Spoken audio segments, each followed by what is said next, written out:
Hello and welcome to another podcast episode of Belongs to the Shadows. I am your creepy host, Jamie Bennett. And on today's episode, I'm going to be talking about Cleopatra and the mystery that surrounds Cleopatra. And I'm going to try my best not to butcher words, but I kind of snuck a peek. Ahead, and there are some words that, with my lovely dialect, I am probably going to butcher and mispronounce all sorts of ways. So, fair warning, fair warning. I mean no disrespect, but just letting you all know. Also, listener discretion is strongly advised, and this is probably going to be a 3 or 4-part series because I love Egyptian culture. I love Egyptian history. It's so fascinating. I'm one of these people that was excited to sit in the movie theater and watch The Mummy. That was exciting. And then also, I'm one of these people that got so excited when I went to the Chicago Film Museum and got to see the Egyptian exhibit with an actual mummy. That was fascinating. I actually really enjoyed that. I know, I'm weird, but that's why I make a good host for this show, right? Right? You don't have to agree with me. Um, Cleopatra is a very, very popular, mysterious individual. She has actually become the lead character in a recent TikTok trend. If you know what I'm talking about, you know what I'm talking about. Oh, so there is not a whole lot of actual concrete history of Cleopatra because they have had a hard time finding her tomb, and there's so much mystery that shrouds Cleopatra. It could be considered supernatural at this point because like who knows? Who knows where her tomb is, and who knows how she died exactly. They don't know if she ended her life or if she was murdered. So I will do my best to do justice with this topic and Cleopatra's history because I love anything Cleopatra.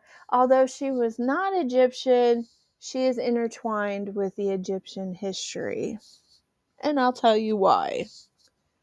So bear with me. And of course, I said that this is probably going to be a 2 or 3-part episode because you can't talk about Cleopatra without talking about some of the Egyptian goddesses and gods, as well as Kings Valley 5 and King Tutankhamun and Nefertiti. You have to talk about all those individuals, and you have to talk about those storylines. It just needs to be done. So, Cleopatra's history, as I said, is intertwined with tales of both power and mystery. And I will link where I'm getting this information down below because I do want to give credit where credit is due. And I am not going to show you the videos that are included on these pages because I don't want to get dinged for copyright. Don't want to do that. But you can watch it for yourselves if you follow the links.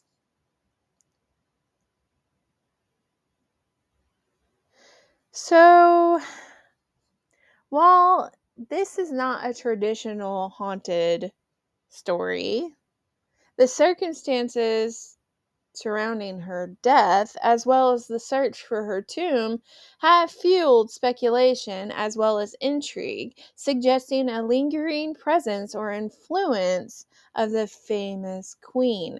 Now, there is a side story that says that Cleopatra's Needle in London has haunted history, and there is a ghost story that surrounds that. I will link that below, but I'm not going to tell you all about it because I want to stay in the realm of Cleopatra.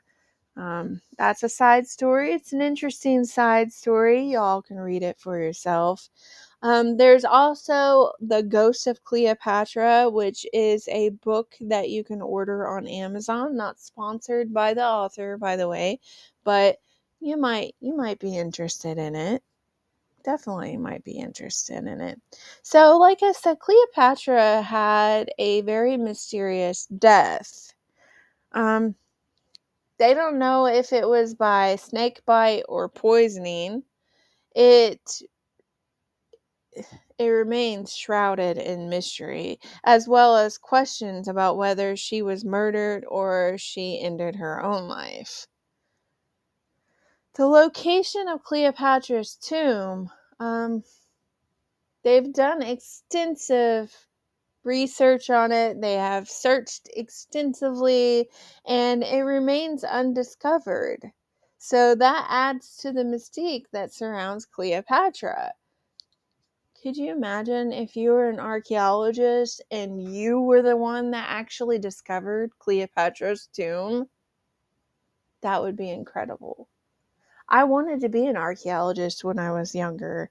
I really, really did. We went on a class field trip. I forget where to. And the person that was running the class field trip, it was like a nature center or something. I don't know. She asked us, what do you want to be when you grow up? And I said, I would kind of like to be an archaeologist because I think it would be neat to discover Egyptian tombs. Yeah, I've always been that way. I know, I know.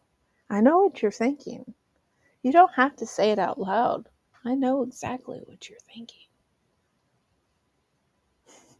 Anyhow, Cleopatra's story has been depicted in numerous works of literature as well as art, often emphasizing her beauty as well as intelligence and her manipulative nature. That contributes to fascination and speculation about her. Wow. So, like I said, it goes on to talk about Cleopatra's Needle in London. It is an interesting side story, but it doesn't have much to do with Cleopatra. I just think it's interesting. There is not a definite ghost story about Cleopatra that's in the same vein as classic haunted house tales, but the historical fascination with her life, as well as mysterious death, and the ongoing search for her tomb contributes to the perception of her legacy as having a lingering presence or a sense of the supernatural. And like I said, on this show, we talk about haunted history, anything supernatural, creepy, unexplained, or just plain weird, and ghost stories. I do plan on talking about Bigfoot in the future because we actually have a Bigfoot museum here in Georgia. It's like located near my house somewhere. It's not too far off, and I would like to do an interview with the people who run that particular museum. I think it would be interesting. But anywho, let's not get off the subject. I am famous. I am famous with changing subjects. There's actually another book by the same author that's The Ghost of Cleopatra. I don't know if that's the one that I mentioned earlier. It probably is. Yeah, it is. It's the same book. I'll link it. Y'all might be interested in reading that. So, this comes from the Travel Channel. What we know about Cleopatra. I don't know if it's a video. I don't know if it's going to take me to a video.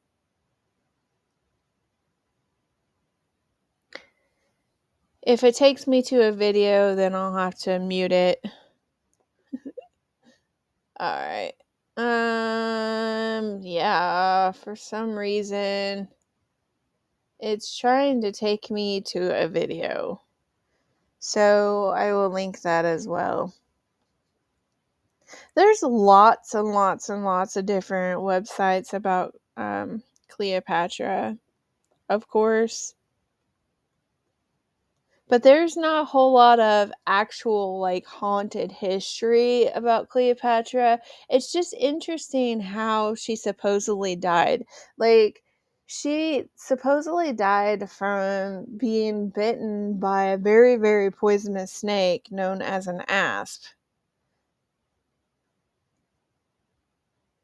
And of course, they're trying to play videos on this page. Don't you love that? Like, video pop ups.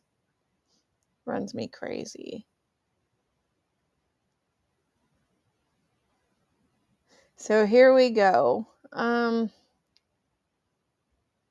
So Cleopatra is the daughter of a king, and she ruled alongside, like, her dad, as well as her two younger brothers and then her son. So Cleopatra ruled ancient Egypt as a co-regent with her father first, and then her two younger brothers, and then finally her son, for almost 3 decades. She was part of the dynasty of the Macedonian rulers, founded by Ptolemy, who served as general under Alexander the Great during his conquest of Egypt in 332 BC. She was very well educated as well as very, very, very clever. Cleopatra could speak various languages and served as the dominant ruler in all 3 of her co-regencies. She had romantic liaisons as well as military alliances with the Roman leaders Julius Caesar and Mark Antony, as well as her supposed exotic beauty and powers of seduction that earned her an endearing place amongst history and popular myth. Since no contemporary accounts exist of Cleopatra's life, like I told you, there's not any, like, concrete evidence. It is difficult to piece together her biography with much certainty. Much of what is known about her life comes from the work of Greco-Roman scholars, particularly Plutarch. Born in 70 or 69 BC, Cleopatra was the daughter of Ptolemy, a descendant of Ptolemy Soter, one of Alexander the Great's generals, and the founder of Ptolemaic line in Egypt. Her mother was believed to be Cleopatra fee Tryphania, the king's wife, and possibly his half-sister. Rewind. Possibly his half-sister. In 51 BC, upon the apparently natural death of Altes, the Egyptian throne passed to 18-year-old Cleopatra and her then 10-year-old brother Ptolemy. Wow.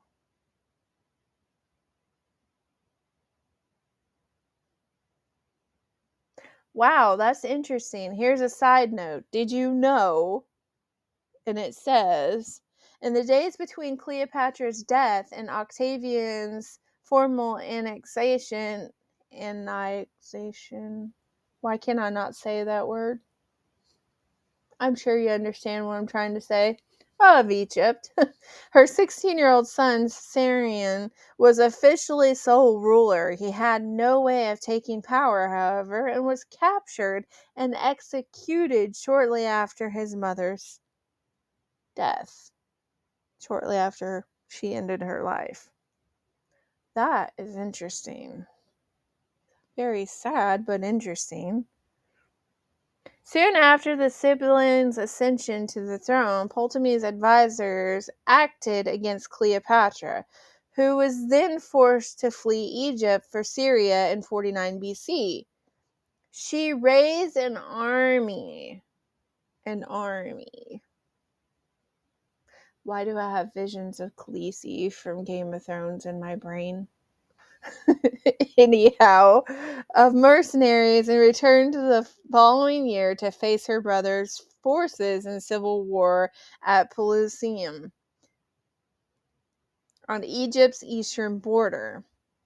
Meanwhile, after allowing the Roman general Pompey to be murdered. Wow. Ptolemy welcomed the arrival of Pompey's rival Julius Caesar to Alexandria in order to help Cleopatra's cause. Cleopatra sought Caesar's support. Reportedly cuddling up, cuddling up into the royal palace to plead her case with him. Yeah. She's like cuddly with him. No, she smuggled herself into the royal palace to plead her case with Julius Caesar. But they had a supposed romance going on there. She is very cunning and very, very, very, very, very sneaky. She knew what she was doing. Caesar and Cleopatra. So, for Caesar's part, he needed to fund his own return to power in Rome and needed Egypt to repay the debts incurred by Auletes. After 4 months of war between Caesar's outnumbered forces and those of Ptolemy, Roman reinforcements arrived. Ptolemy, I cannot say that word. Ptolemy, hopefully I'm not butchering it, was forced to flee Alexandria and was believed to have drowned in the Nile River. Wow. Entering Alexandria as an unpopular conqueror. So Caesar restored the throne to the equally unpopular Cleopatra. Wonder why she was not popular. And her younger brother Ptolemy, then who was only 13 years old. Caesar remained in Egypt with Cleopatra for quite a time, and around 47 BC she gave birth to a son, Ptolemy Caesar. He was believed to be Caesar's child and was known by the Egyptian people as Caesarion, or Little Caesar. Wow. So, eventually, Cleopatra's son, Little Caesarion, was named co-regent with his mother as Ptolemy XV. By this point, Cleopatra had strongly identified herself with the goddess Isis, which I will probably talk about on a future episode. Now I'm going to have to talk about Isis. I mean, come on. The sister wife of Osiris and mother of Horus. This was consistent with the ancient Egyptian tradition of associating royalty with divinity in order to reinforce the position of kings as well as queens. Cleopatra III had also claimed to be associated with Isis, and Cleopatra VII was referred to as the new Isis. She spoke as many as a dozen languages and was renowned for her irresistible charm, according to Plutarch. Yep. Because they say that Cleopatra seduced Mark Antony as well. She had the, idea of aligning herself with important figures. Powerful figures.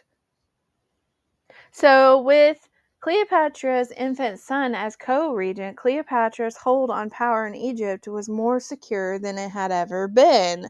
Still, unreliable flooding of the Nile resulted in failing crops, leading to inflation as well as hunger. Meanwhile, conflict was raging in Rome between a second of Caesar's allies, Mark Antony, Octavian, and Lepidus, and his assassins, Brutus and Caesius. Both sides asked for Egyptian support, and after some stalling, Cleopatra sent 4 Roman legions stationed in Egypt by Caesar to support the Triumvirate in 42 BC. I'm probably mispronouncing that. Triumvirate. That might be it. After defeating the forces of Brutus and Caius in the battles of Philippi, Mark Antony, as well as Octavian, divided power in Rome. Wow. There is a whole bunch of history here. I'm not going to bore you all by reading everything off of this page because, like I said, I can link it below and you can read for yourself. Also, I don't want to be disrespectful and butcher a whole bunch of names on this page. Mark Antony had soon been summoned by Cleopatra to the Sicilian city of Tarsus, south of modern Turkey, to explain the role she had played in the complicated aftermath of Caesar's assassination. Oh, wow. Okay, so we're going to read this part. According to the story recorded by Plutarch and later dramatized famously by William Shakespeare himself, Cleopatra sailed to Tarsus in an elaborate ship dressed in the robes of Isis. Yes, Isis. Antony, who associated himself with the Greek deity Dionysus, was seduced by her charms. It is said that she was absolutely stunning, absolutely gorgeous. I mean, come on now. She used beauty. She definitely used beauty to her advantage. Can you blame her? I mean, can you blame her? I would too. Dang. He agreed to protect Egypt and Cleopatra's crown. So, pledging support for the removal of her younger sister and rival Arsinoe, then in exile. Wow. Brutal. Cleopatra returned to Egypt, followed shortly thereafter by Antony, who left behind his third wife, Fulvia, and their children in Rome. That's despicable. He spent the winter of 41 through 40 BC in Alexandria, during which he and Cleopatra famously formed a drinking society called the Midable Livers. In 40 BC, after Antony's return to Rome, Cleopatra gave birth to twins, Alexander Helios, sun, and Cleopatra Selene, moon. Oh, wow. So here we go. Here's the Cleopatra power struggle. After Fulvia took ill and died, Antony was forced to prove his loyalty to Octavian by making a diplomatic marriage with Octavian's half-sister, Octavia. Oh, wow. So Egypt grew more prosperous under Cleopatra's rule, and in 37 BC, Antony again met with Cleopatra to obtain funds for his long, drug-out military campaign. against the kingdom of Parthia. In exchange, he agreed to return much of Egypt's eastern empire, including Cyprus, Crete, and Cyrenaica. Yay, gold star. Returned much of he returned much of Egypt's eastern empire. It also includes Libya, Jericho, and large portions of Syria and Lebanon. They again became lovers, and Cleopatra gave birth to another son, Ptolemy Philopheidos. Yeah, Philopheidos. In 36 BC. Wow, I didn't realize that she had so many kids. I guess, like, I didn't research too much of that. What I see of Cleopatra is mostly, what they depict in, like, movies and books and stuff. There's so much more to Cleopatra's life than meets the eye. She is a very fascinating human being. Like, I am enjoying learning about her. Like, this is fascinating. So, after a humiliating defeat in Parthia, Antony publicly rejected his wife Octavia's efforts to rejoin him, and then returned to Egypt and Cleopatra in a public celebration in 34 BC, known as the Donations. I'll get it right eventually, bear with me. Donations of Alexandria. Antony declared Caesarion as Caesar's son and rightful heir, as opposed to his adopted son Octavian, and awarded land to each of his children with Cleopatra. Oh, man. Oh, that's brutal. Brutal, brutal, brutal. This began a war, obviously. Goes without saying. I mean, hello. This began a war of propaganda between him and the furious Octavian, who claimed that Antony was entirely under Cleopatra's control and would abandon Rome and found a new capital in Egypt in late 32 BC. The Roman Senate stripped Antony, as they should have, of all of his titles, and Octavian declared war on Cleopatra. I don't blame them. I mean, dang. That was brutal. Brutal, brutal, brutal, brutal.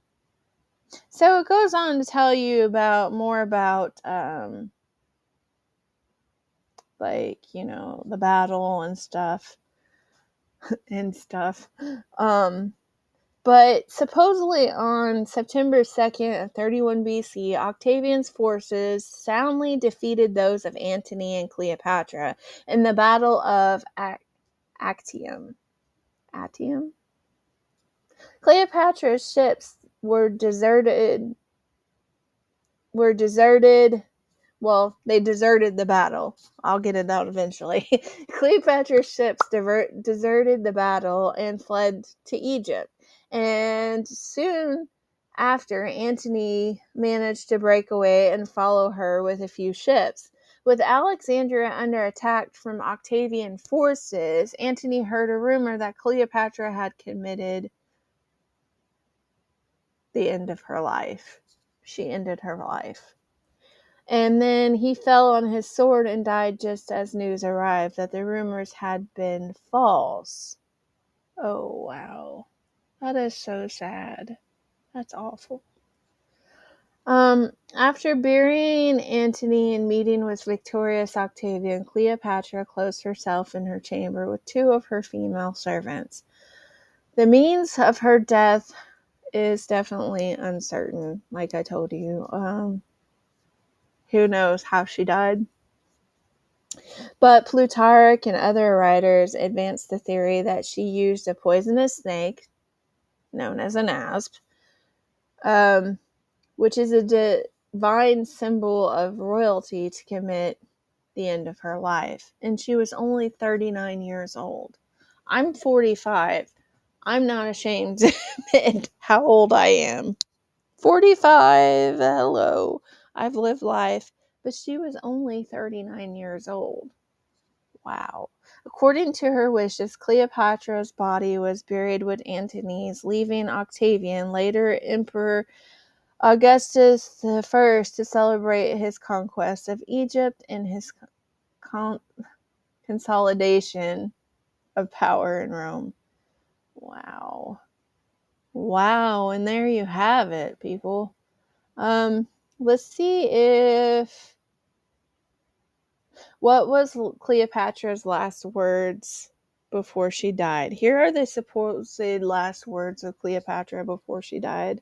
As related by Livy in her meeting with Octavian, Cleopatra told him candidly, I will not be led in a triumph. Ancient Greek by Octavian only gave the cryptic answer that her life would be spared. Man. And they go on to ask what was Cleopatra's biggest mistake.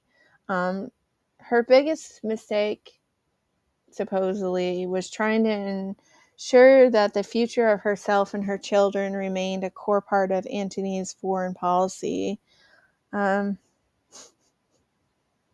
Was not a stupid move. Perhaps the only clear mistake that Cleopatra had made was something that can be seen as both avoidable and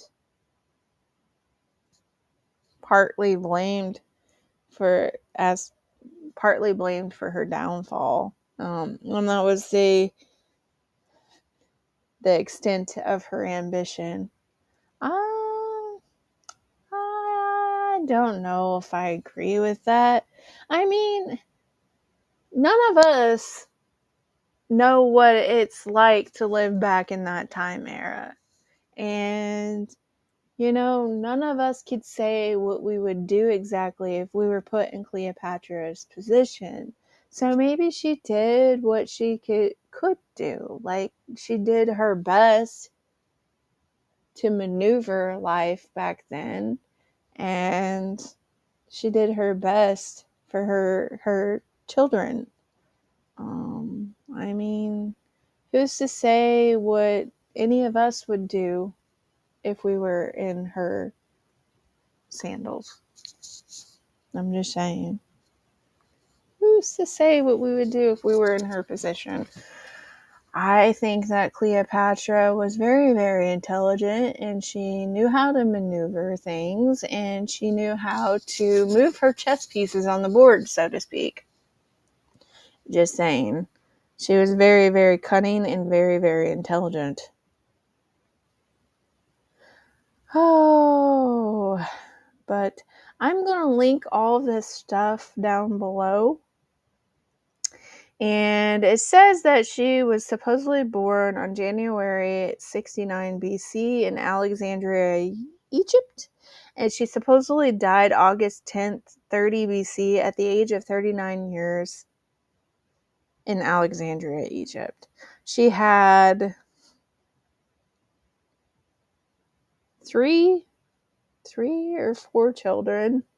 She had several children, two of which were twins. And yes, she was a daughter of a king, and she supposedly has grandchildren as well. So that's awesome. Like, the legacy continued. So, like I said, Cleopatra was not Egyptian, but she was of Macedonian Greek ancestry, specifically from the Ptolemaic dynasty. While she ruled Egypt, her lineage was not Egyptian. Her family was, in fact, of Greek origin.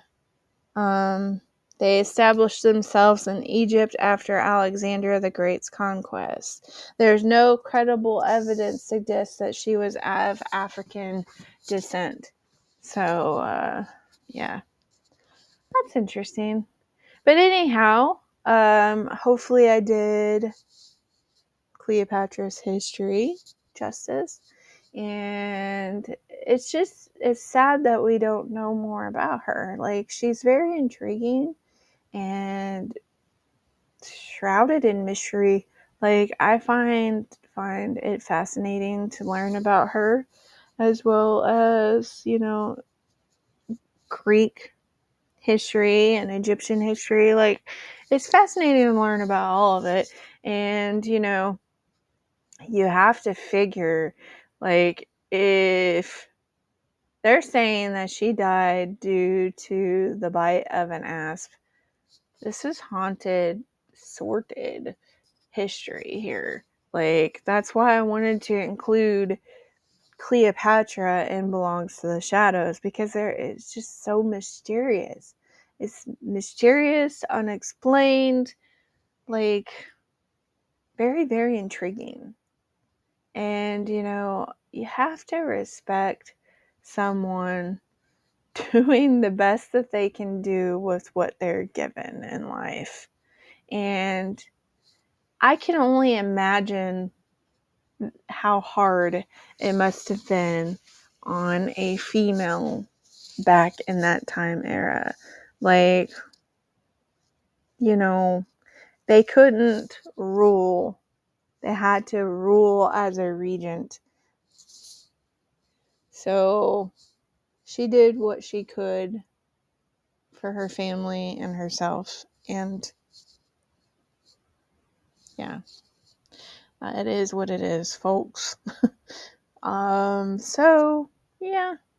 Next time I'll be talking about probably King Tutankhamun and Kings Valley 5, because there is definitely haunted history that surrounds that. So if you want to tune in and learn more about Kings Valley 5 and the history, haunted history that surrounds King Tutankhamun and his burial site, tune in next Monday.